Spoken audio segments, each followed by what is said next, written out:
Good evening. Um, I am not in New York. I'm not in my normal studio where we shoot these classes. I'm actually in Chabad of Highland Park, Central Avenue Synagogue. And that is because I was called away on a unfortunately, a loss in the family. My aunt passed away, and today was the funeral. And so the shiva was here in Highland Park, so I came to Chabad and I'm making the class from here. So I want to dedicate tonight's learning Nishmas Shamas Bas Rafael, and this should be a merit for her. Okay, Thursday nights is our prep for Shabbos. Lechem Mishnah, 2 letters. 30 letters in 30 days means a letter every day. How do we do a Shabbos letter? We do double on Thursday night. So we have a long letter and we have a short letter. And between the two, it'll probably be like an hour. Normal classes are like half an hour, so this is going to be more like an hour. So buckle up. Leil Shishi. Wish I had Sholem to serve you. All right, so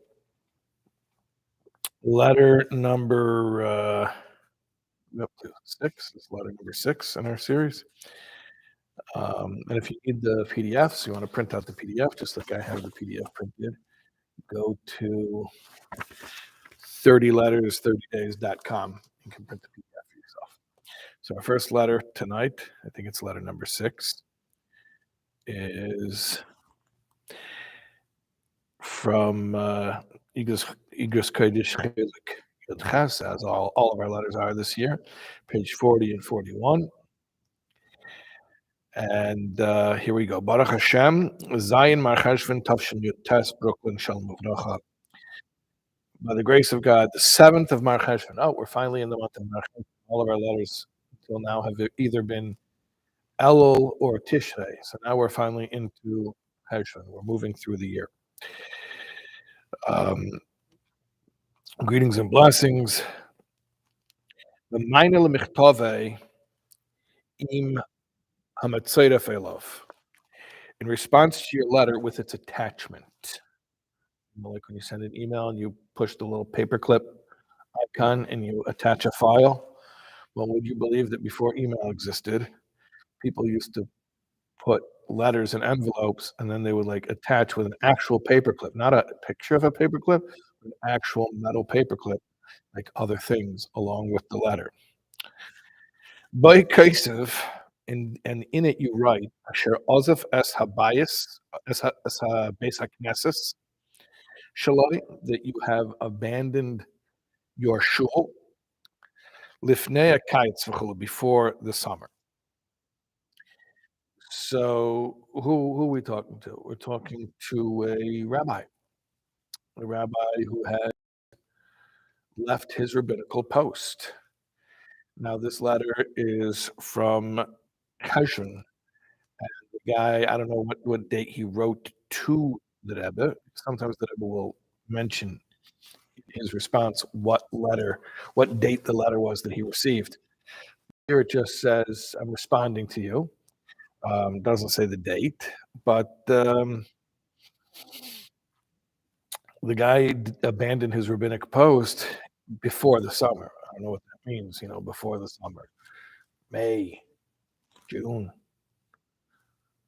Okay, so this is already after the high holidays. We're talking about 4 or 5 months later.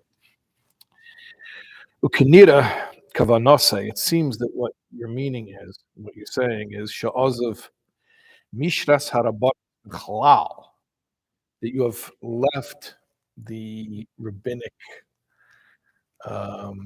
you've left the being a rabbi in general.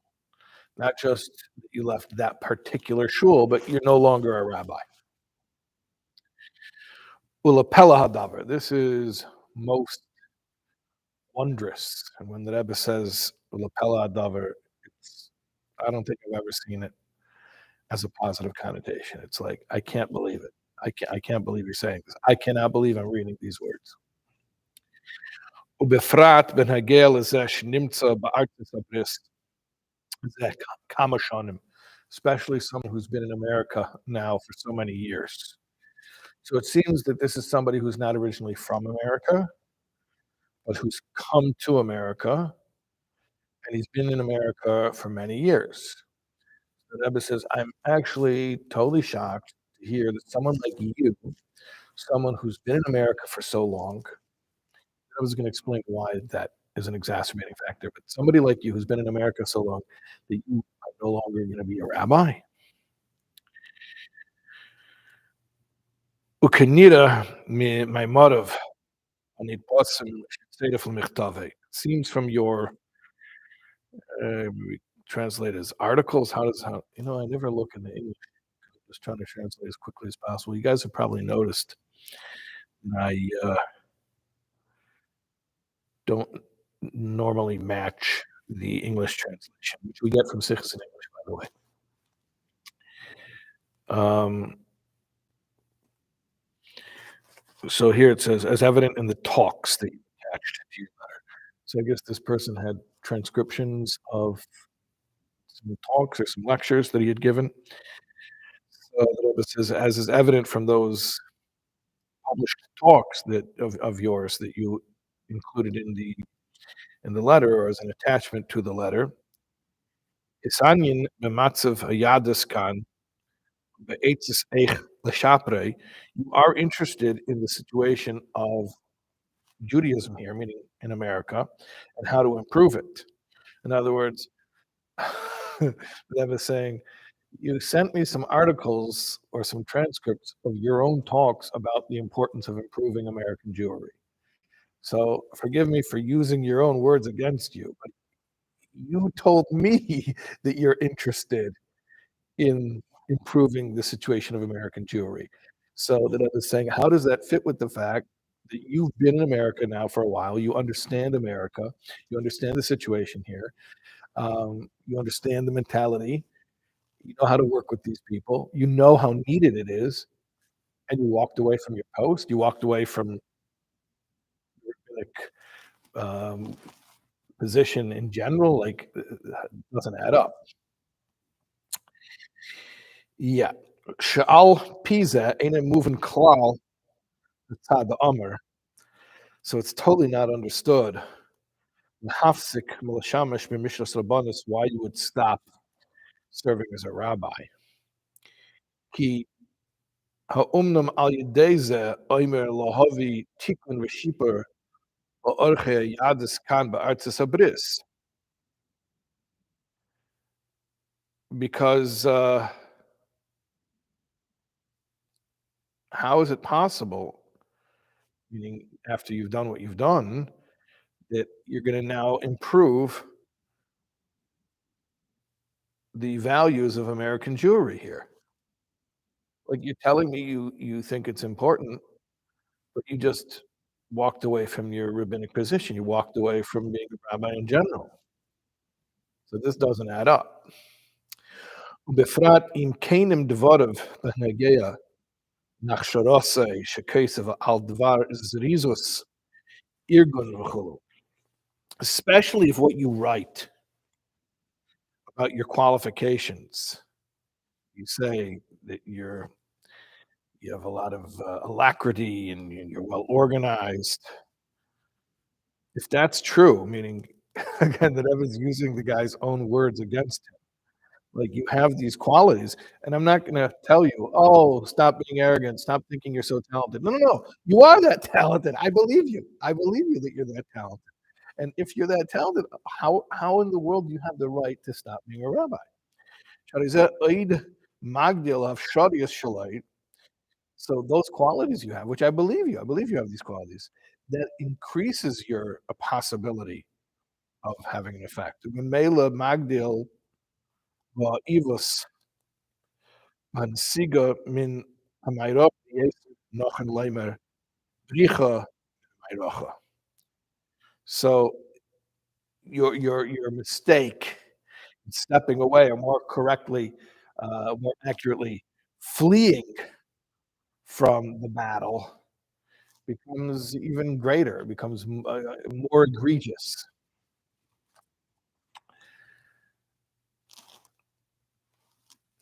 We spoke last night, the letter to was Finkelstein.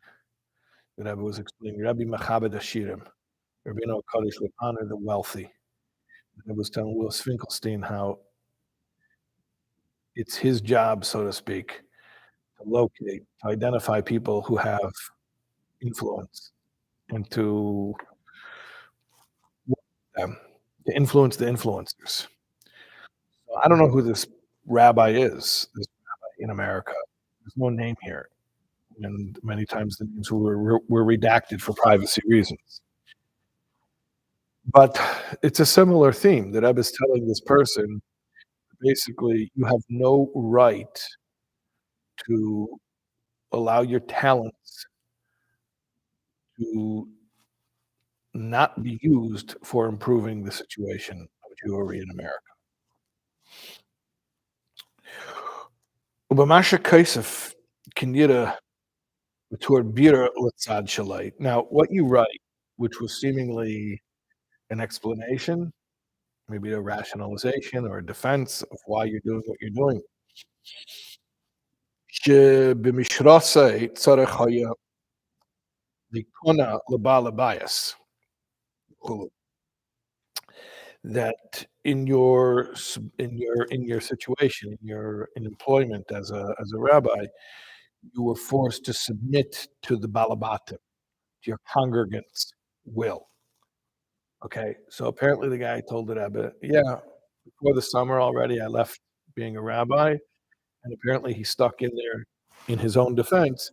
Yeah, it wasn't good because at every step you have to kowtow to the congregants, and they have all these unreasonable demands and whatever. I just didn't feel like I was able to do what I needed to do because I had to constantly have to deal with the congregants, right? So that seems like what the guy was saying.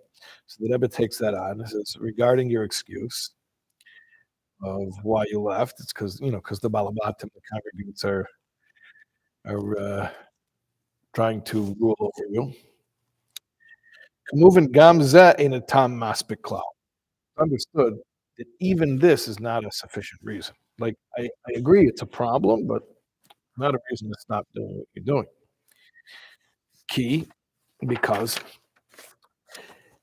Kevin safe muchrach sheyachol shinui bayacha shel balabayas larabonim shelahem. In addition to the fact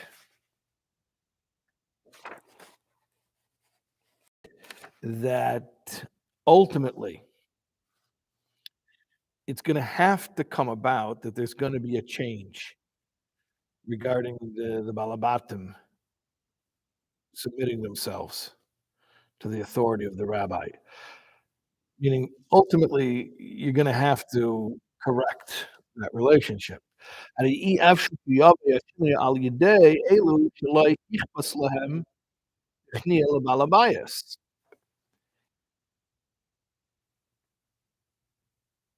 But this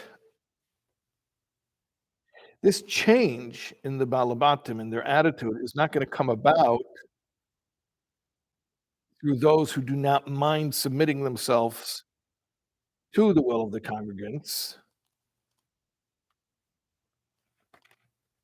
Ki'im, but rather dafka yedei elu shialochmu neged zeh, specifically those who fight it. The tikvar rechoike beyesa shabalabayas atzmam yilochmu neged shiltonim al rabbanim, and it's a very remote, distant hope that the congregants themselves are going to oppose animosity towards the rabbi. The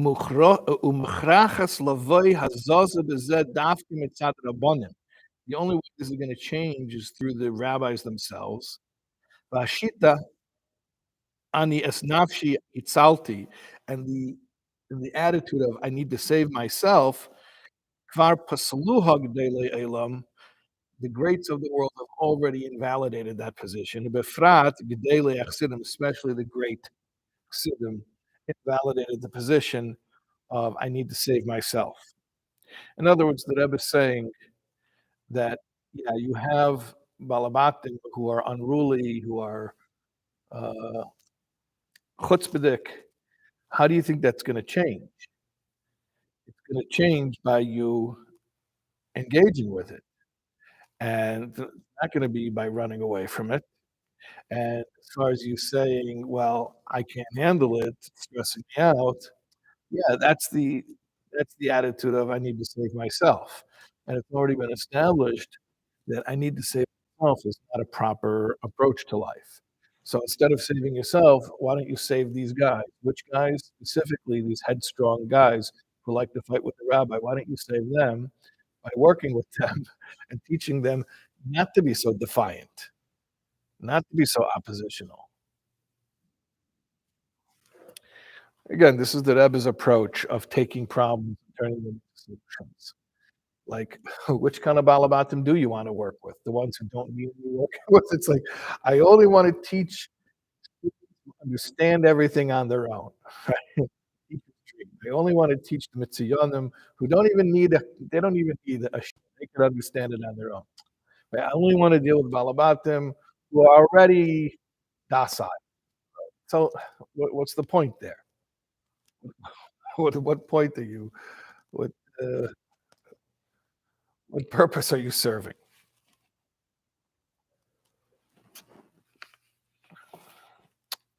Who gam in Yonah Diyema. Now, the Rebbe connects it to the weekly parsha. We said that the date of this letter was Zayin Cheshvan. So, what do you think is the parsha? You want to take a guess? The Rebbe is speaking about somebody running away from difficult people, just saving himself. Think about early Cheshvan, running away from difficult people and saving yourself. You want to guess? Parsha? Parshas Hashvua shekaranu b'Parshas. Yeah, Parshas Noach. Kabira Zayra Kaddish. Inyan Atmua Shnikroim Meya Mabel Mendiach. The Zohar points out something very strange, that the flood is called the waters of Noah. Why are they the waters of Noah? It's the ark of Noah. The waters were the waters of the wicked people who brought the flood upon themselves. Why is it called the waters of Noah? He was the good guy.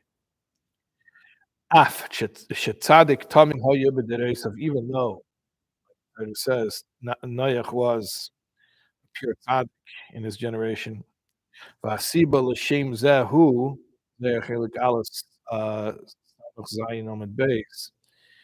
But the reason that the flood is called the waters of Noah, like it says in the Zohar, came into Amalek, which Hashem told him, the shezev lehu b'nai laboy rachamim al alma yusavidu,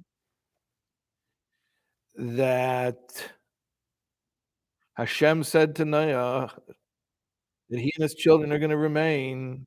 But he did not beg for rachamim. He didn't beg to have mercy on the world, and it was destroyed. Begin kach ikrein me'amabel al shmei. And for that reason, the flood is called after his name.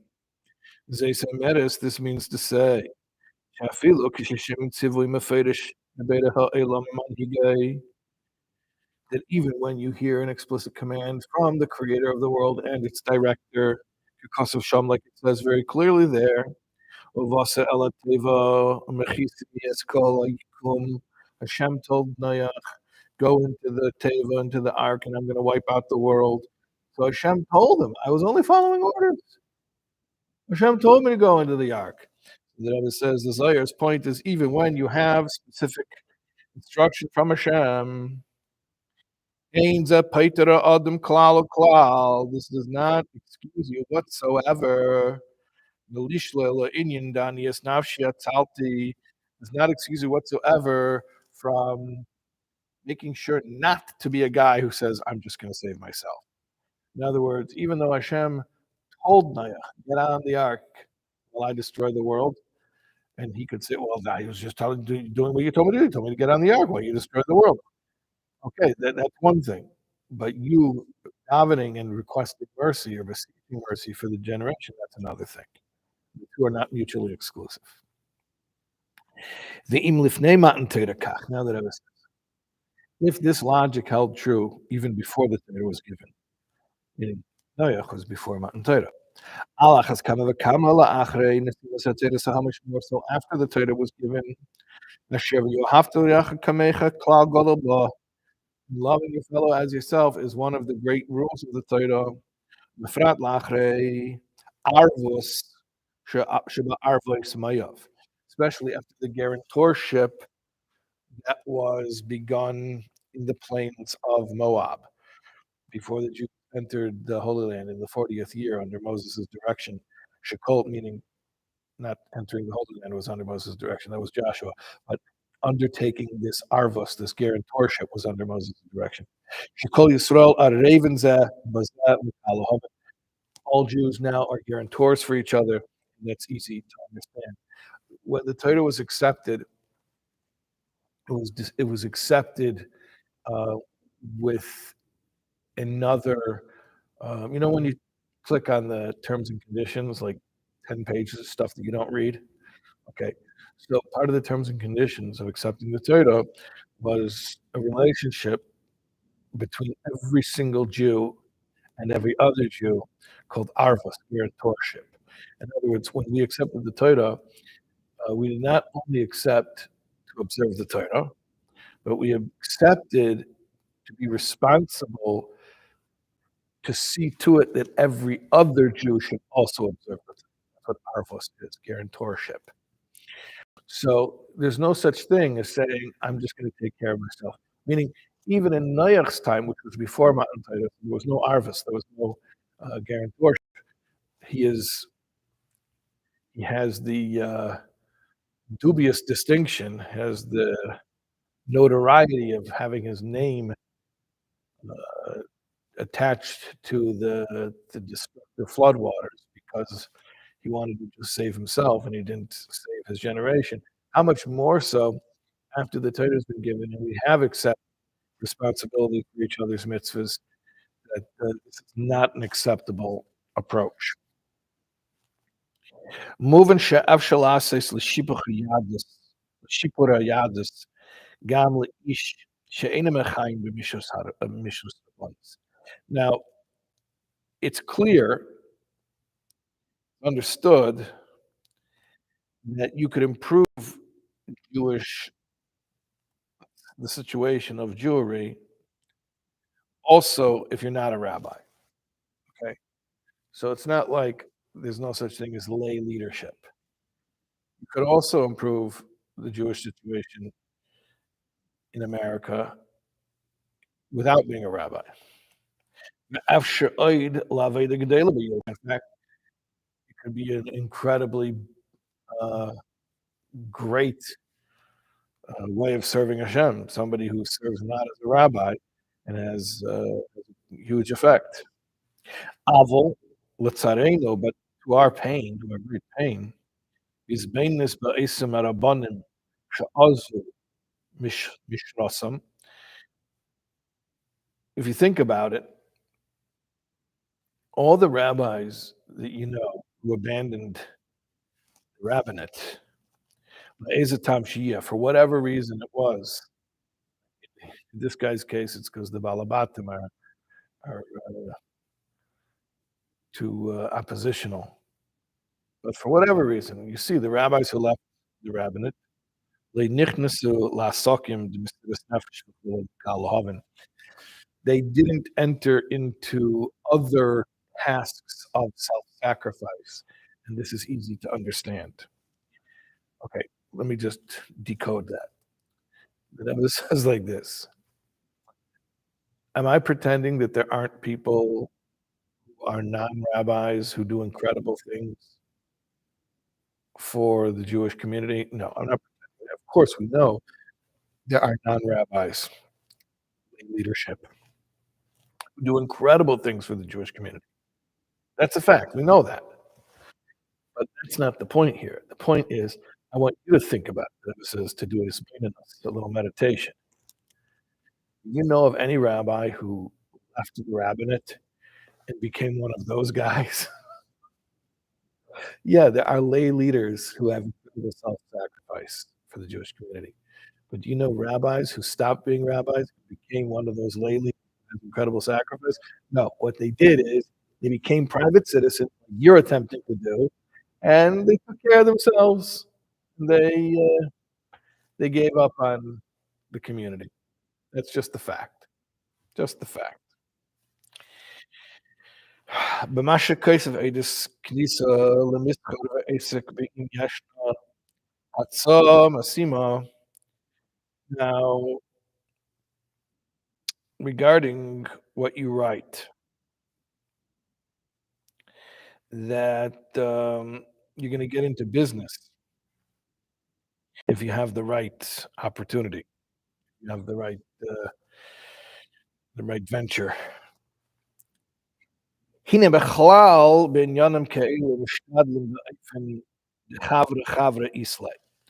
In general, the way to approach such things is according to the Talmud expression chavra isla, that one person has another friend, one friend has another friend. In other words, if you know one person, you know many people because the one guy you know knows a bunch of people, and then they know a bunch of people, and it's exponential, like the way that, let's say, a rumor spreads, because one guy tells his friend, and that guy tells his friend, right? So it's called networking. The term for it today is called networking. So you say, man, this means shemedabrim you speak to your friends. Hakrev mal dvar hashifa v'chulu. People who are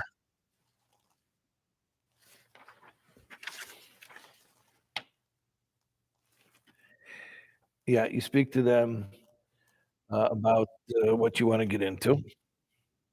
Mevakshim osim l'sanyin bein yidayim hein. You ask them to go speak about it among their friends. Ask your friends to speak about among their friends. You end up amplifying your message, and somebody eventually knows somebody who knows somebody who knows somebody who has an opportunity for you. Ubetach gam hu oisa kazeh. So that's the way it's done. So certainly that's how you should do it. Umuvan asher be'im eda matzah masima. And obviously, the Rebbe says, if I come to know of an appropriate opportunity, at the end, I'm going to let you know. Very interesting. The Rebbe is saying in first person. If it happens to me that an opportunity for you comes my way, I'm gonna inform you. Oy shedia shifasehu lamatzia. Or at least I'll tell this person about you. Either I'll tell you about this guy, or I'll tell this guy who I don't know who it is yet. We didn't meet him yet, but I'll tell him about you. Ve'ena kosev betchilas michtavi negeh b'zeh. What I wrote in the beginning of my letter has no bearing on this, as is understood. Do you understand what just happened? Understand what just happened? And the Rebbe just told this guy, you have really no right to leave the rabbinate just because your Balabatim are difficult. To the contrary, work with them, help them, change them. And you can't be like Mayach and just save yourself. And we have something called Arvos. You have to be a guarantor for every other Yid's Ruchnias. And yeah, there are great lay leaders, but if a rabbi ever leaves the rabbinate, he doesn't go on to become a self-sacrificing lay leader. He just goes into his private life. So after all of that, that I was, oh, and you're talking about business. Yeah, if I hear of a good opportunity for you, I'll pass. And you should know that everything I wrote before, they're two separate issues. I mean, to me, that's mind blowing. And then I was basically telling the guy, "How dare you leave the rabbinate? You're gonna go into your private business, and you're gonna squander the potential that you have to affect American Jewry." In the same time that I was telling him, "If you wanna go into business, I'll help you. I will help you to network. I will make connections for you that may be fruitful for you." I don't think that one thing that I just said earlier has to do with it's such a fascinating, I mean, just in general, it's something to learn. It's like, I don't approve of what you're doing, but then it doesn't mean I'm gonna passive aggressively try to thwart your success. Yeah, I don't approve it. I told you I don't approve it. I don't think it's a good thing. But you know what? If I can help you, I'm still gonna help you. I think especially when it comes to parnassa. You see with the Rebbe that someone's ability to make a living, on one hand, the Rebbe speaks about making such like almost like minimizing terms, like it's you have to make a keli, you just have to it's all about the ruchnias and you shouldn't overdo the ishtadlus, and you learn some letters, and it seems like the Rebbe is saying, like, "You're living it, like, who even thinks about such." But then when it comes to an opportunity to be helpful to somebody, you see this time and time again, it's like holy of holies, opportunity to help somebody out with making a living. You know the famous story, it's in the Yemen about the Tzemach Tzedek hadn't he was used to having visions of his grandfather, the Alter Rebbe, even after the Alter Rebbe's Stalkus. He hadn't seen his grandfather in a vision for quite some time, and, so he's about to daven, and before he davened, somebody asked him for a loan. He needed money to do business with. That's how you make money. You go to the market, buy some stuff, and then sell some stuff, and then buy some stuff, sell some stuff. So he told him to come back after davening, and then he realized, hold on a second, after davening, he's gonna miss half the business of the day, and that's not okay. So he chased the guy down and gave him the money. He said, "Here, start doing business." And then after that happened, Alter Rebbe appeared to the Tzemach Tzedek vision, and, the teaching, the moral of the story is that when you help somebody out with business, it opens up all of the pathways in heaven.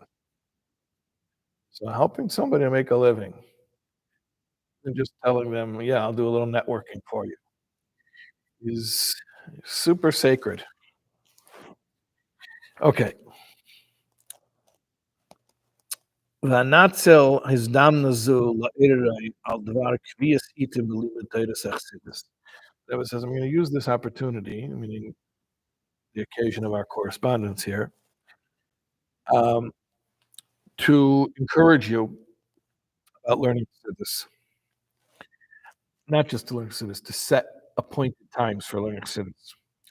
Asher b'yichud b'tekufa seinu zu, especially our era, in our day and age, harizeh hakreach, it's absolutely essential. Neisaf al shenichlo b'chiyuv haklali shel Talmud Torah. In addition to the fact that it's part of the general obligation of learning Torah. Learning Chassidus is not additional to the chiyuv of limud Torah. It's part and parcel of that obligation.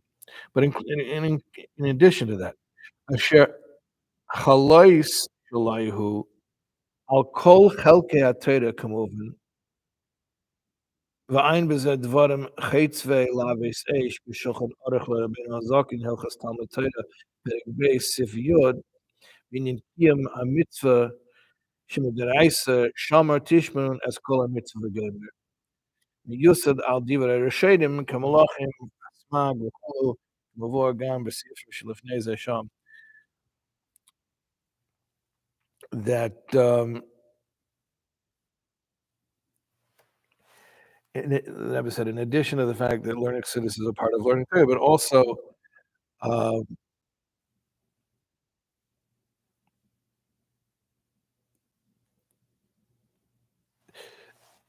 that the obligation to learn Torah applies to all parts of Torah, including Chassidus. You should see what the Alter Rebbe says in Hilchos Talmud Torah, the laws of Torah study regarding the fulfillment of the mitzvah of studying Torah. Um, and he gives him a place to go look up and see what it says there. Bivrocha leparnasa Torah, sima lik. I'm just laughing because it's so amazing how they have it now. It's both seemingly contradictory, parts of this letter and put them together in one, like they dovetail together and seamlessly. On one hand, the Rebbe told him, "How dare you leave the rabbinate?" On the other hand, the Rebbe said, "And if you want to get into business, I'll help you. I'll actively help you." So now listen how the Rebbe finishes the letter. Just so brilliant. Bivrachel parnasa teva. I'm giving you a blessing for good livelihood. Masima lechishanesav lemilei tafkidai b'seich klal Yisrael. Good parnasa that is in keeping and fitting with, appropriate to your talents and fulfilling your purpose among the Jewish people. In other words, I want you to have both. I want you to have money, and I want you to use your talents to help Klal Yisrael. Why not both? Kidvar Mishnah ani nivresi l'shamash hashkeni. Like the words of the Mishnah, I was created to serve my master. Sometimes the nusach is ani lo nivresi l'shamash hashkeni, which is even more forceful. Other times it's ani nivresi l'shamash hashkeni. I was created to serve my master. The point is that I was saying, what's the point of life? You're here to be useful to Hashem. So I want you to have parnasa. Believe me, I want you to have parnasa. Your parnasa is the most serious thing for me. But not but. And I want you to fulfill your mission in life because we were only created to be useful to Hashem. You should do both. I want you to have both. Money and Vavracha, Vasuras Tavis, B'chol Amr, blessing, good news in all of the above. Okay. That was a long-ish letter. Now we have a short-ish. Shall we? Yes. Why not? Why not? Baruch Hashem. This is letter number 7.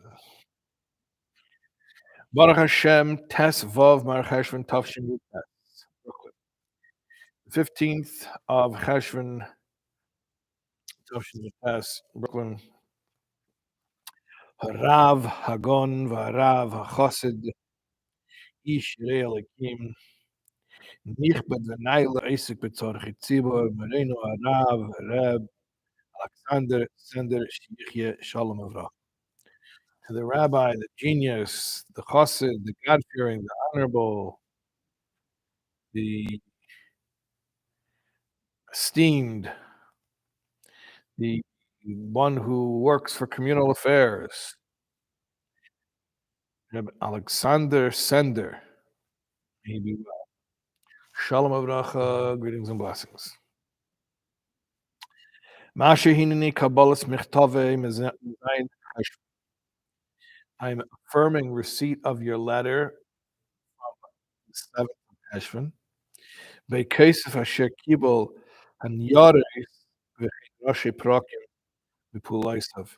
In your letter to me, you said you got the papers, and you also wrote a summary of your work.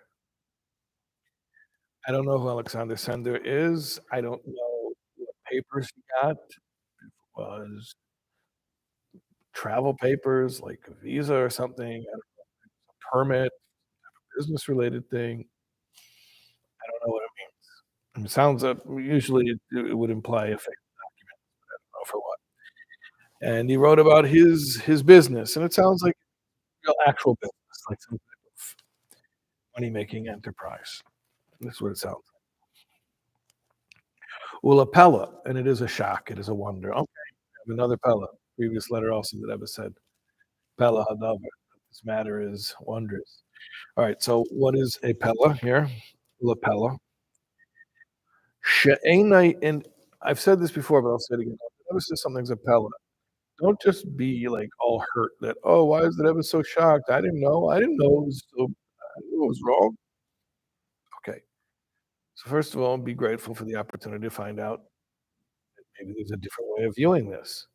But second of all, this is more important.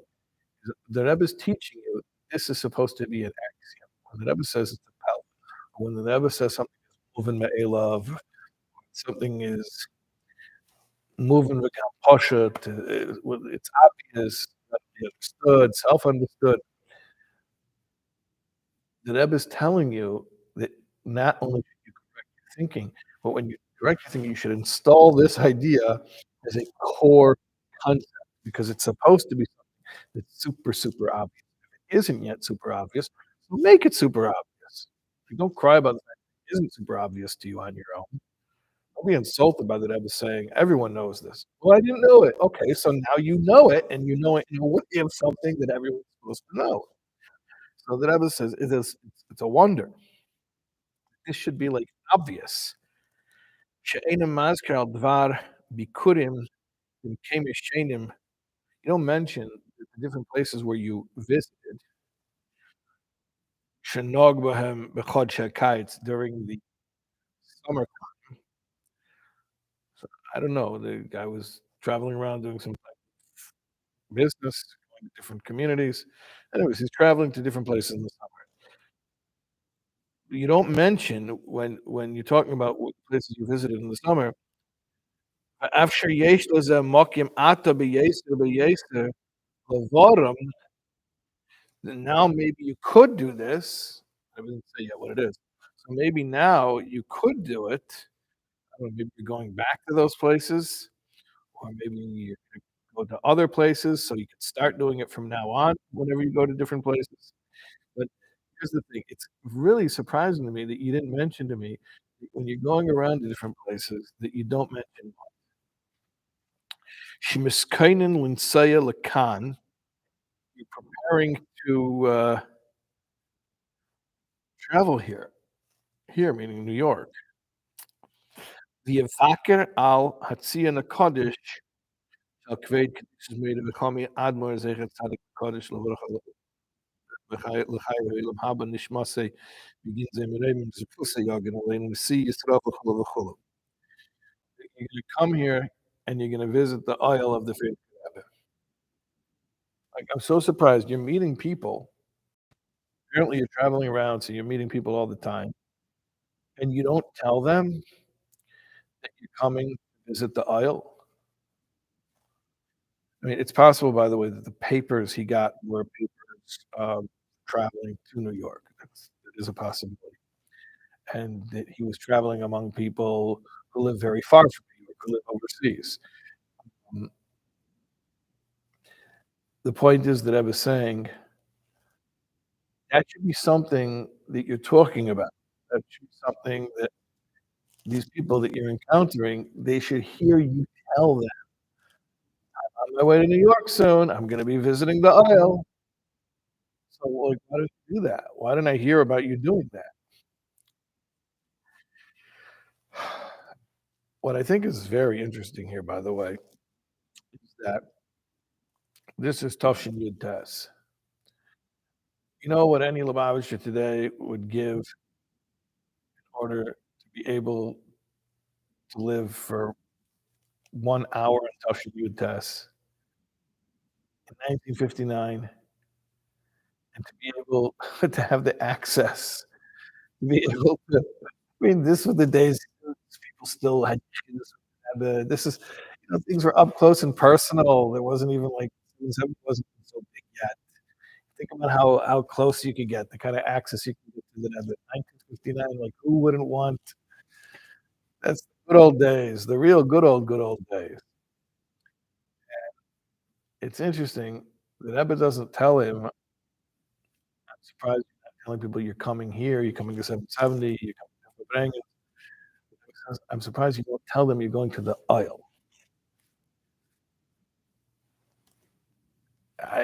it's interesting to me because you would think what would be the attraction if you were trying to get people excited? Tell them I'm going to 770, I'm going to the Rebbe's Farbrengens. I mean, it's that's something that you can get people excited about. It's to describe to them what it's like and build it up for them, but to tell them you're going to the resting place of a tzaddik, why is that such a draw? And yet, I think this is so important for us to think about in our day and age. Rebbe is telling this chassid in 1959, that's what you should be telling people. You're going to the oil. The oil should be significant. It should get people excited. They should say, "Wow, there's a mensch who's gonna take a trip and gonna go to the oil," and that's a good thing to do. Maybe I ought to think about doing that as well. Like, why don't we do that then? Like, okay, I guess if you live in New York, it's not exactly the same. I mean, even if you live in New York, you can mention to people about going more to the oil. But if you live out of town, why wouldn't you tell people, "We're going to New York and we're going to the oil"? I don't think that's enough? You don't think that's enough excitement? I was telling somebody in 1959, we mentioned a lot of other things that when he is telling you about his trip to New York, what he should tell them about, go to the aisle. In fact, it doesn't mention anything else other than the aisle. I think that's mind-blowing. Okay. Now, regarding these people you're gonna talk to about going to the aisle, maybe you're gonna think to yourself, if they were into that kind of thing, they would know about it already. Who do you want me to talk to about going to the aisle? I mean, these are just regular Jews. They're not Siddim. Like, why is this something I should talk to them about? That seems like a very, like, niche type of thing. Like, going to the oil, that's more like serious people. It's uh, a certain level of interest the person has to have in order to even be considered that you're gonna pitch them something like an oil trip, right? Think about it in a Chabad house. Well, we'll offer anyone who come to study Torah, you want to come to a Shabbos dinner, yeah. But an oil trip, it's only at the level, right? You got a short list. It's the closer people we offer them the oil trip. But the Rebbe is saying, no, this is what you should be telling everybody. Watch, let's go inside. "V'harei libam shel Yisrael erhu." The hearts of the Jewish people are awake. Jewish people's hearts are awake. Afila etzel elo sheyeshenim b'glusa. Even among those who are sleeping in exile. Be'ezeh medrega shel shena shetiyah, whatever level of sleep it might be. In other words, being asleep, spiritually asleep, isn't all or nothing. It's not like he's either frum or he's not. No, there are levels of obviously, there are people who have maybe not so observant, but they have a Jewish identity at least. They're maybe culturally Jewish. So there are levels. And then also among people who are observant, there are levels within that as well. So the point is, there are different levels of people as far as how asleep they are to Yiddishkeit. But all of these people who are asleep, to whatever degree they're asleep, deep down, they're awake. Their hearts are awake. They are receptive. So notice says there are different levels of being asleep. "Sharei lo yichilek hakoseh b'zeh, kal ohavim." This verse that we're quoting actually doesn't make distinctions about gradations. So the term asleep, it's inclusive of all the entire spectrum of spiritual sleep, from the most obvious to probably very subtle levels. So, anyways, don't hold back from mentioning these people, even if you're saying to yourself, "The guy's not even from. I should tell him I'm going to the aisle." That's exactly what the Rebbe is saying. Yes, yes. Okay. V'yiratzon shegam b'zeh yivaser tova. So, God willing, you're gonna tell me good stuff about this, truly good stuff about this. Tov l'shamayim v'tov l'briyos v'tov ha'os ha'peros sugya kiddushin d'kutchebrichu Yisrael shehem chos v'kala chassanosam zeh matan Torah shnitna lamem yem amud echad ayin hisofas l'Torah oyer seif parshas Yisrael de matan Torah dafka yem aleph like sharamayim. Okay, that's what I just read. That true good means good for both heavens and for the people. In other words, you're doing these people a favor, so it's an act of kindness. It's also, even though it's a spiritual thing, going to the oil, it's also it's also a little interpersonal good because ultimately you're helping these people by telling them to go to the oil. So true good, which is good for the heavens and the creations, and that bears fruits like what's discussed in um, in the Gemara in Kedushin, that that says that Kiddushin can also mean the marriage of Hashem and the Jewish people, who are the bride and the groom. And their wedding day was the day that the Torah was given after 40 days. And this is hinted to by the fact this is on Daf Mem, page 40 of Kedushin. And you'll see the sources for that in Torah are and Parshas Yisro. And also he explains there that Matan Torah, the festival of Matan Torah, meaning Shavuos, is one day as opposed to like Sukkot and Pesach, which are 7 days. And so the one is representative of Amud Aleph.